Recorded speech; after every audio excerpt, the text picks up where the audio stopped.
Good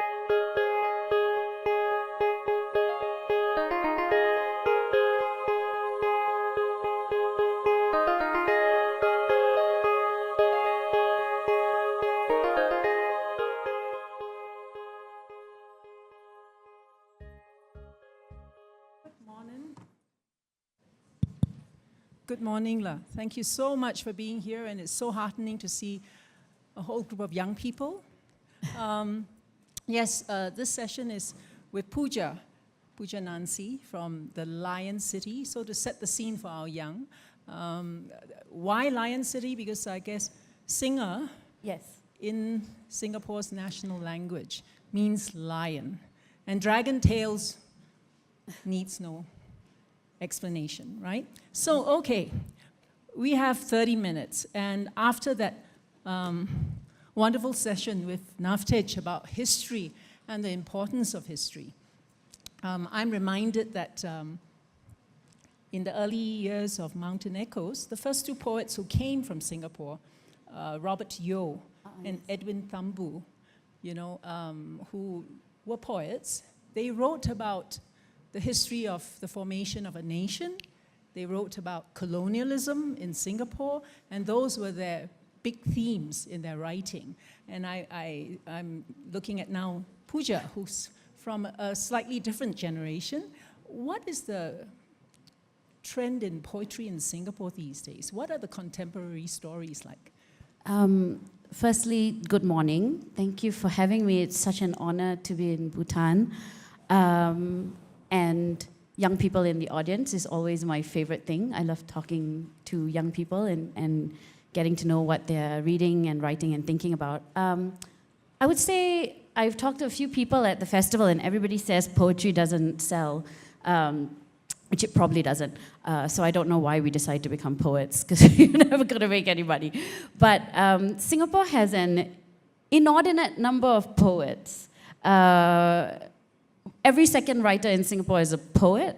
We are still waiting for the great Singapore novel to happen, but if you ask for a poet, just knock on any door, you'll find one. Our print runs for poetry tend to be about 1,000 copies. A lot of people sell 2 to 3 print runs of their poetry. So poetry is very ingrained in Singapore literature. Perhaps because we're busy people, I don't know. It's shorter. I don't know, people have all kinds of theories about why. Contemporary poets are writing about everything, a lot about identity. There's a lot of kind of negotiation around language. We have 4 official languages, English, Mandarin, Malay, and Tamil. And our official language, our national language is Malay. So every Singaporean child would go to school, learn everything in English, and then do a second language based on their kind of ethnic background. So this is a far more complicated thing than it sounds like.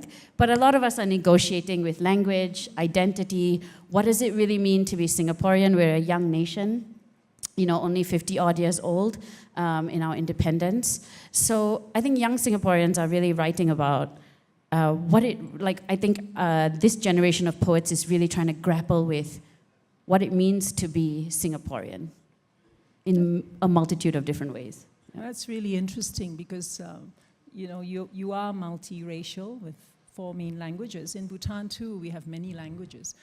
I'm reminded by some researchers who say we have as many as 19 dialects, 4 main languages. Yeah. The vernacular is still very popular, oral tradition of storytelling. But in writing today, please go out to the bookstores behind. You'll see so many new writers. And most of them write in English. Yeah. It's very interesting, and maybe an exploration as well about who we are, what we are today, or about the influence of English. So we'll get to that later. But in some of your poems, I've read some of Pooja's latest, We Make Spaces Divine. And in one of the her first poem actually says something about, what? Are you Singaporean? Yeah. What was it? Let me see. Yes, the first poem is Are you Singaporean? And then she goes into a... Very interesting.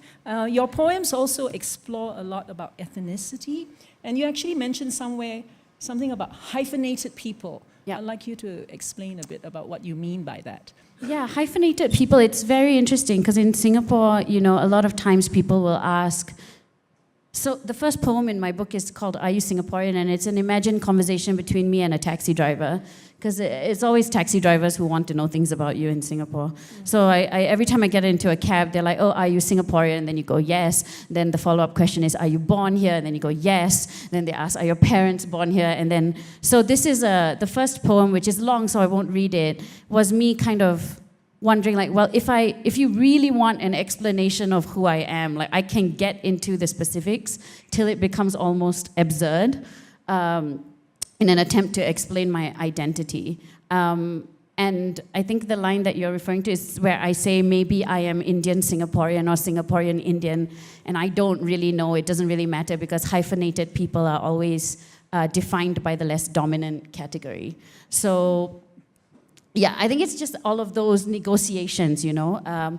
So the largest Indian migration to Singapore is also from South India. One of our official languages is Tamil. When I was 6 years old and went to school, I did not have the opportunity to learn Gujarati, which is my mother tongue. And you know, as a 6-year-old, my teacher was like, oh, all the Indian children, please go to this class. So I did, and I ended up with a teacher speaking to me in Tamil. I didn't know what she was saying. She thought I was really rude. My mother had to come to school, and then I eventually ended up learning Malay, which I'm fluent in now. But yes, so as you can see, explaining my identity is a complicated exercise. Yeah. That's an interesting story because a few of my friends in Singapore who are Singaporean Indian, they say in the old days they'll step into the lift, no matter what people are speaking, Mandarin, Chinese, whatever, they can understand a bit of it. Yes. Because they've been to national service. Now some of you are going to go to Gelsung program, so you'll be interacting with people who speak Tsangla, who, you know, but we have English as a common language. But these days, they say they step into the lift and then they realize they don't understand Hindi. Yeah. So when there's a group of visitors who are in the lift speaking Hindi, the Singaporean Indians don't understand it. You know, kind of interesting, this But that's an interesting statement you made yourself, because I'm Singaporean Indian and I understand Hindi. So you see what I mean? There's like a real, so many complicated, overarching statements. Yeah. Yes. Yeah. So Pooja, I mean, you said somewhere that you didn't learn to write poetry in literature class. Yeah. But you learned through life, yeah, right? But now you're teaching writing, yeah, as well. Can creativity be taught? How do you do it? How do you get people to express their innermost feelings in writing? That's not a question I was prepared for this morning. When I say I didn't learn how to write poetry in the literature classroom, I mean that over the years, as I've thought about where I learned my poetry, you know, often in literature classrooms, you will read dead white people.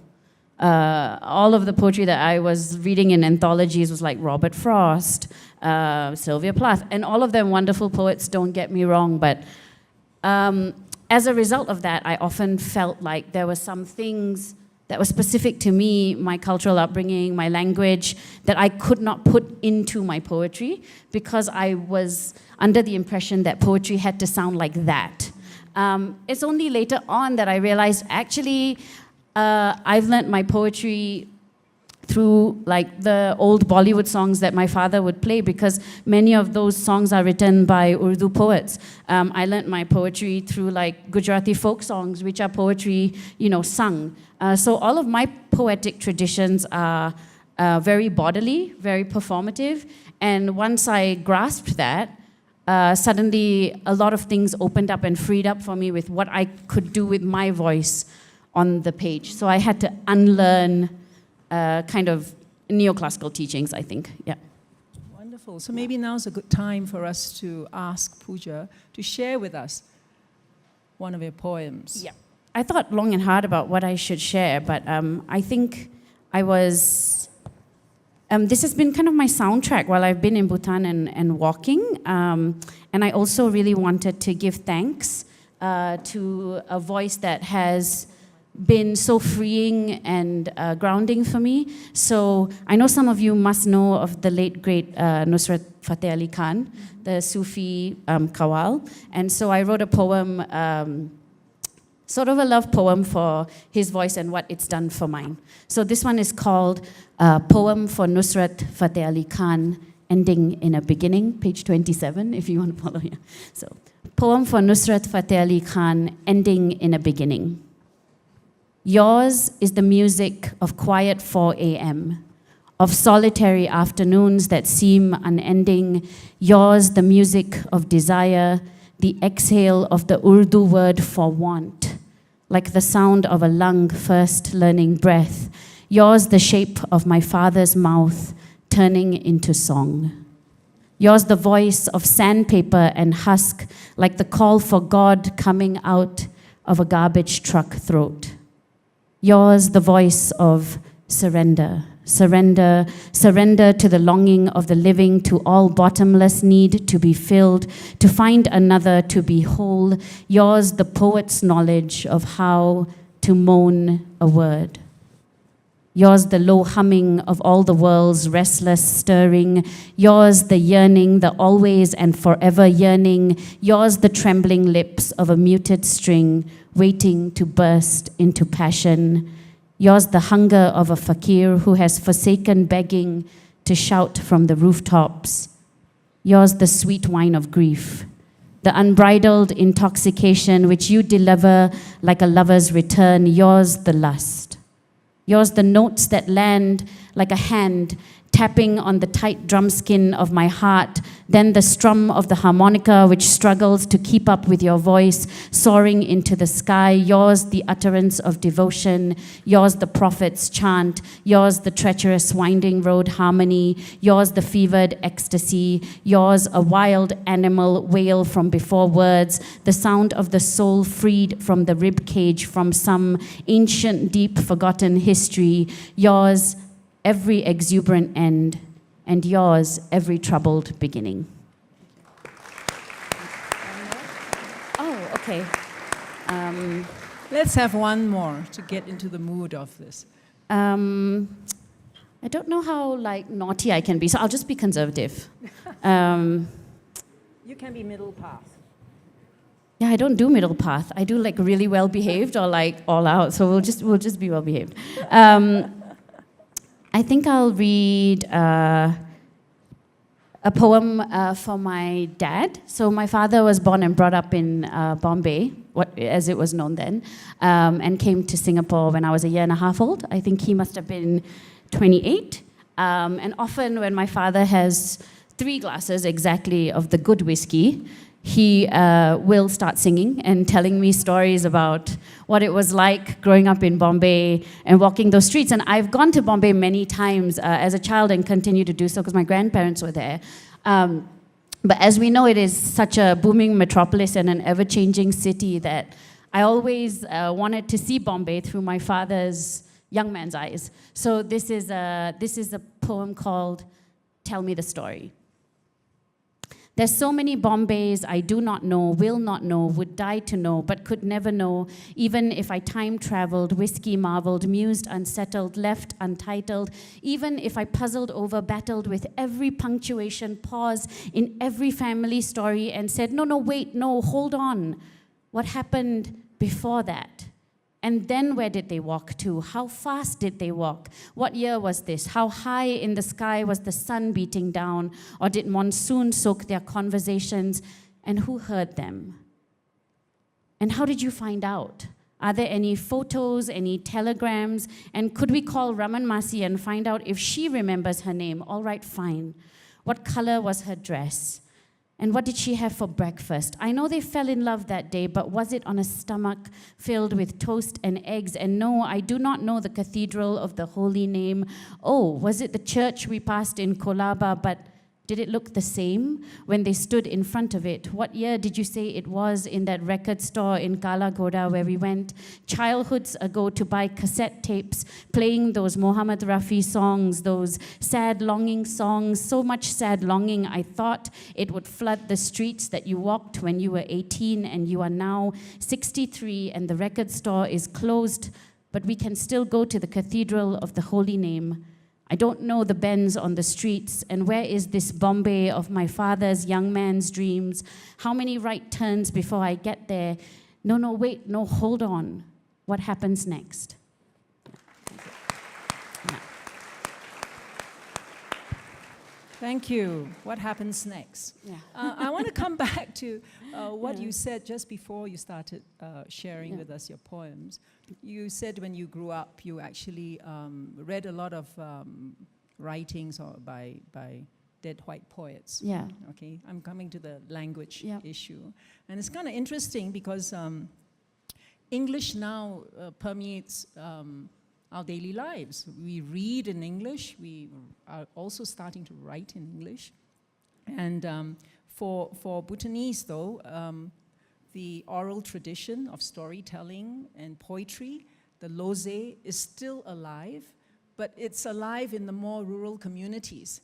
And we, without effective translators, so this comes into translation. Yesterday we heard an interesting piece about translation and the importance of translation.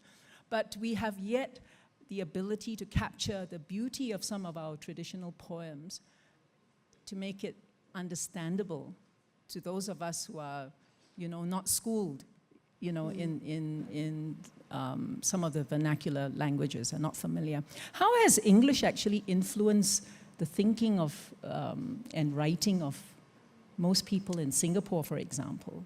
Isn't English now considered,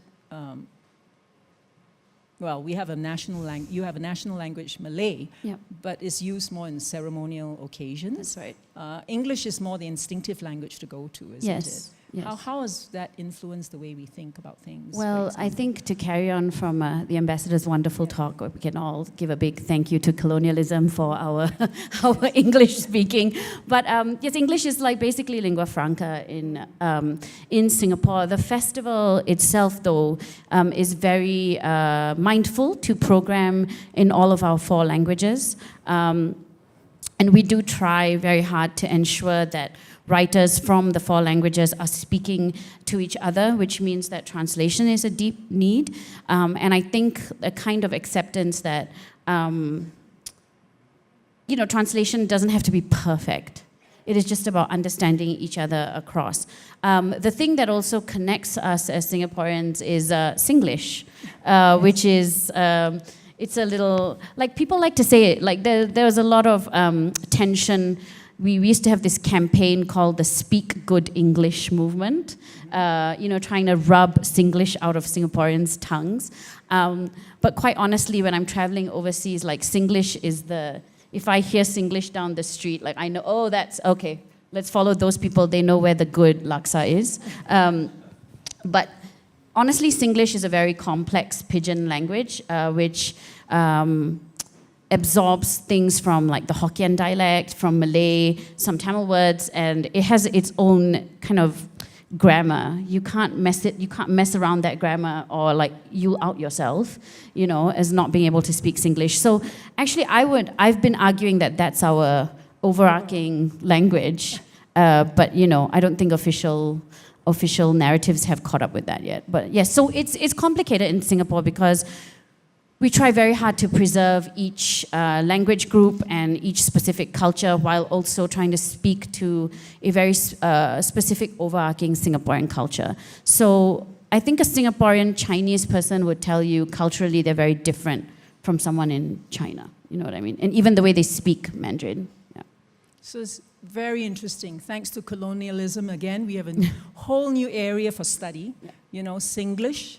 And yesterday we had something called a session on Hinglish. That's right. Hinglish. Yeah. And how in Bhutan we have something called Zonglish. Oh. And all of us know it really well, isn't it? It's emerging. Even on social media, there's Zonglish coming up, Yeah, so I think English is actually really an outdated term. Like we should just be using Englishes. Englishes. Englishes. That's interesting. Yeah. But that yes. Hyphenated. Where would you put the hyphen, sir? That's right, yes, okay, very good. So good, Pooja, Yes. you're the educator, think about it, I will and think about introduce it. that. Thank you. Yes. Yes. So now, maybe we can come a bit back to the fact that both Singapore, the Lion City and the Dragon Kingdom, are small places. That's right. I mean, of course, Singapore is an island, it's got like 6 million people. Bhutan is much smaller, less than 1 million, 700,000 people. So as small cultures and small societies, sometimes the influence from outside, sort of seeps in, right? Insidiously, unknowingly, etc. I don't know what it's like in Singapore. Maybe you can tell us later. In Bhutan, the beginning was, for example, our films. Bollywood was a big thing. Then Hollywood. Now Koreana. Our kids are learning. One young lady was Korean, you name it. Okay. Is there a distinct movement in Singapore to sort of try and hone a more contemporary narrative that's truly Singaporean, or are you still very influenced by what's happening in the world today? I mean, I think Singapore is a port city, right? So it's very difficult from its roots. We are almost entirely an island of immigrants. I mean, of course, we have our indigenous people, but because it's a port city, influences are a part of who we are. So I would say that the melting pot of it is what makes a Singaporean identity or a voice, like even Singlish.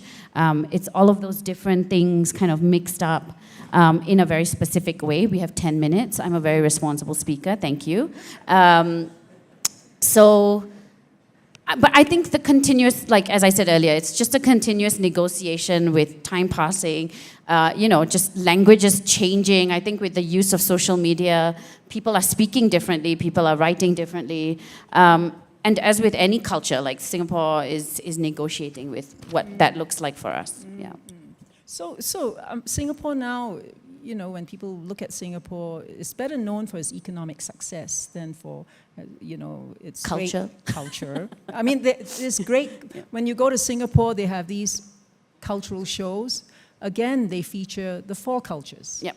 But this ability, and I do remember in the early years in Singapore, when I was a reporter there, we were reporting on attempts to have the making of a new national dress that moves away from, the cheongsam or the sari. The cheongsam, yep. the sari. Great attempts, but the attempts were a little naive and very Western. Yeah. Very Western kind of clothing turned up.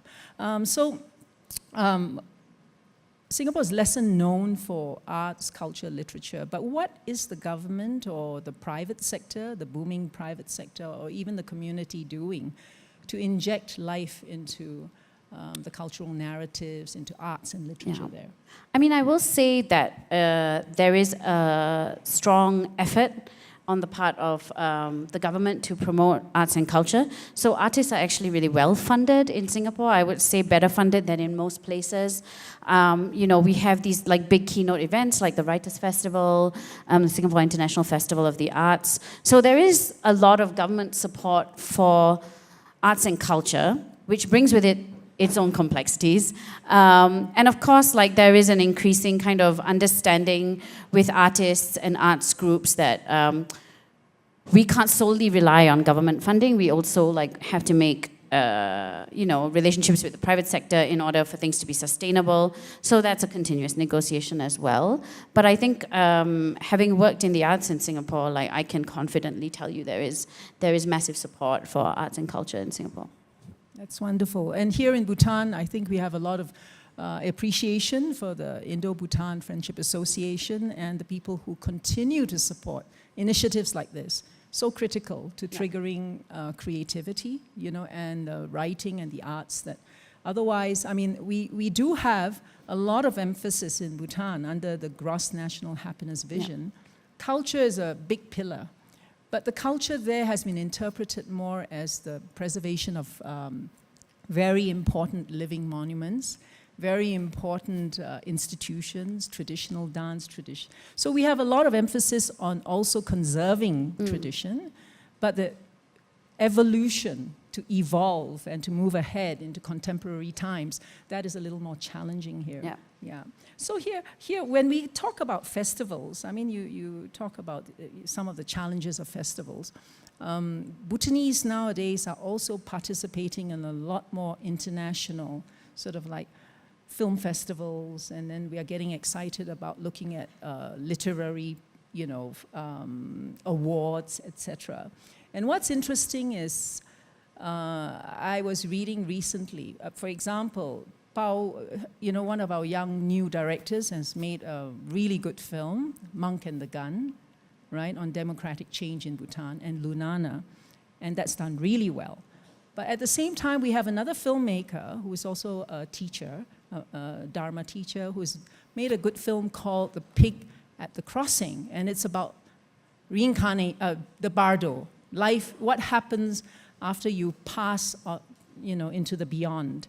And this film was submitted into some film festivals. But interestingly, the latest poster, which I love, it says it's poster and it says rejected by this film festival, rejected by this. So I asked the producer yesterday, he said, yeah. He said, quite a few, and they made that poster. And the talk now is very interesting because they all realize now, if you don't fit into a template that can win you an Oscar, then you're out of it, because the story is unusual. It's about what happens to your consciousness when you move into the beyond, etc.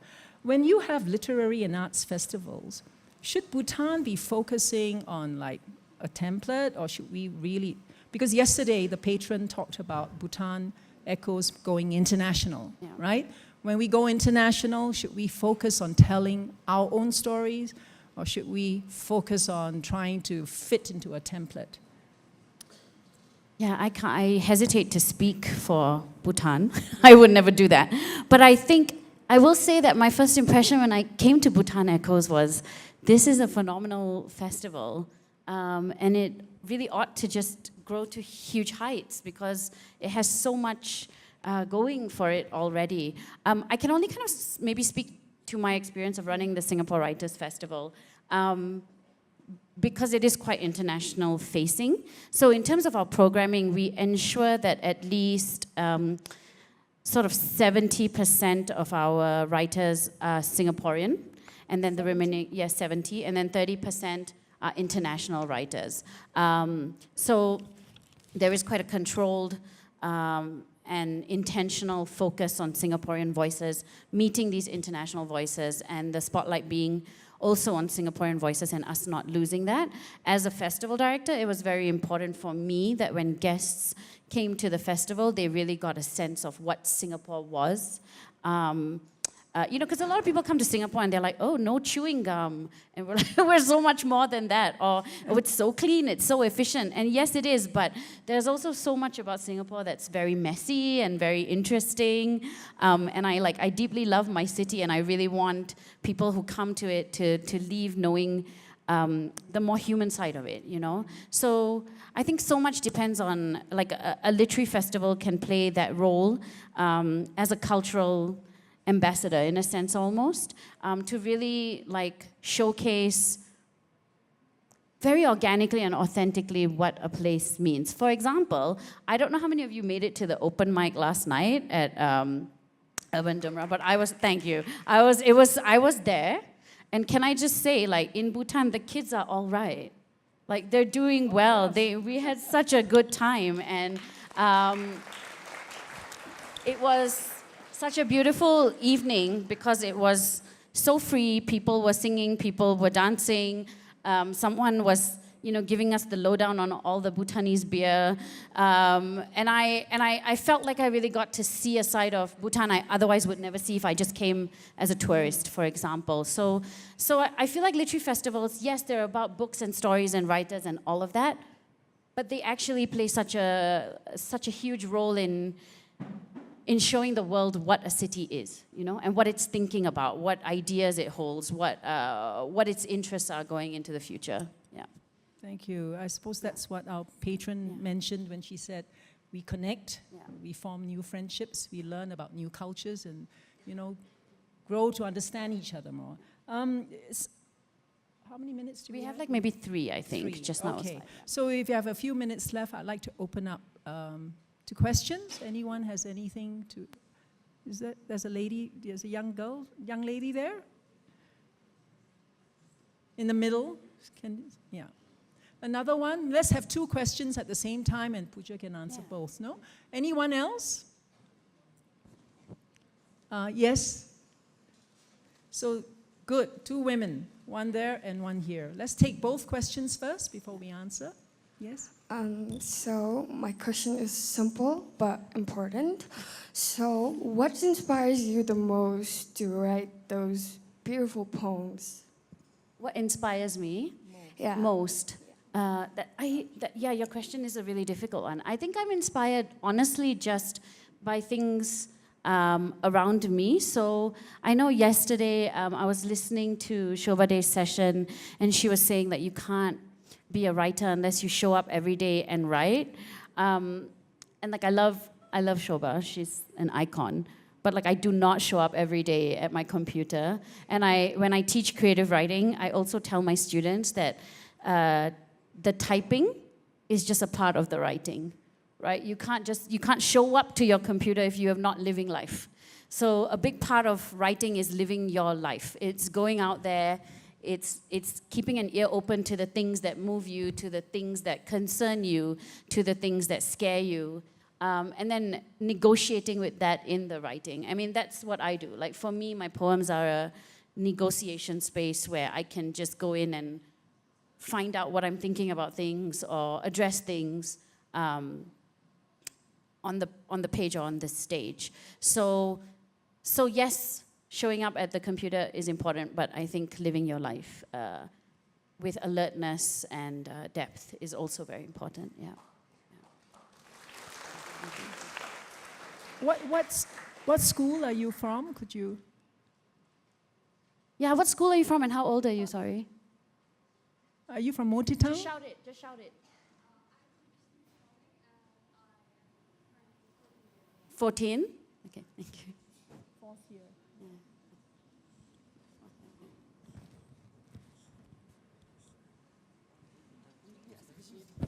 My name is Tae Chorin, and I study from Tabalor Secondary School.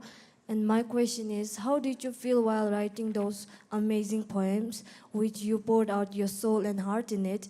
And what message would you like to convey to the readers? Thank you. I never think about a reader when I'm writing, which I know is not a popular thing to say. So people always say like, who do you hope will read your poems? And quite honestly, I don't know, and I don't think about it, because for me, writing the poem is just about, I'm very selfish. Like poetry is where I go to just be myself and not think about what other people want, because so much of community work, festival work, teaching is about facilitating for other people. For me, poetry is where I can be who I want to be and where I want. And if that work meets someone and they're moved by it, that's a bonus. But I can honestly say if no one read it, I would still be writing, and I would still be okay. Because for me, it's important to get the work out there. And often when you think about a reader, it's complicated, because how do you know who's going to pick up the book? Like, there's no way to know where, like, in my wildest dreams, I never would have thought someone in Bhutan would hear a poem of mine. So how do you begin to think about a reader, you know? So that's just very personal for me. I just don't, yeah. Okay. Any more? If not, yes, I think there's one. All girls, young ladies, wonderful. We're doing something right, Peck. We're doing something right. Especially in a country where our traditional writing has always been about great institutions, great men. Yeah. Don't get me wrong, I think that's very, very important. But I was sharing with, I think, Shoba yesterday, and it's so wonderful to hear people missing tales of their grandmothers and women. Yeah. And, you know, yeah. Yes. Good morning, ma'am. My name is Chimiran. I'm grade 10 from Deshulahar Secondary School. While ma'am's reading your poem, I saw it as Palpatutuna's poem. But I want to ask one question. Ma'am, do you think poets can make a living by just writing a poem? No. Sorry, it's just, that's the honest truth.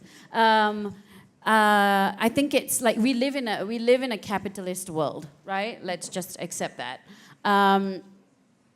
So I think that it's the rare poet who does make a living. For example, there's a young poet who made it very big on Instagram, Rupi Kaur. And her books have outsold, like, Homer. She makes millions from her poetry. But it's the rare poet who will do that. And then that is the poet that kind of escalates into celebrity, which is a whole other panel on itself. But I mean, if you're writing poetry to make money, I will tell you stop. Like, go into business admin or something. Just don't write poetry if you're looking, if you're doing it Maybe only translators make money, huh? I don't know, we have to ask Anton, is that true? He said, yeah, translation makes you money, do that instead. Yeah. Well, okay, we don't have much time, but we were just chatting very briefly. I wanted to put this out. You were saying that writing is not just about putting words on paper or for, expressing yourself. It also requires us to build a community. I'd like you to very quickly share the need for this, because I feel that there is a need.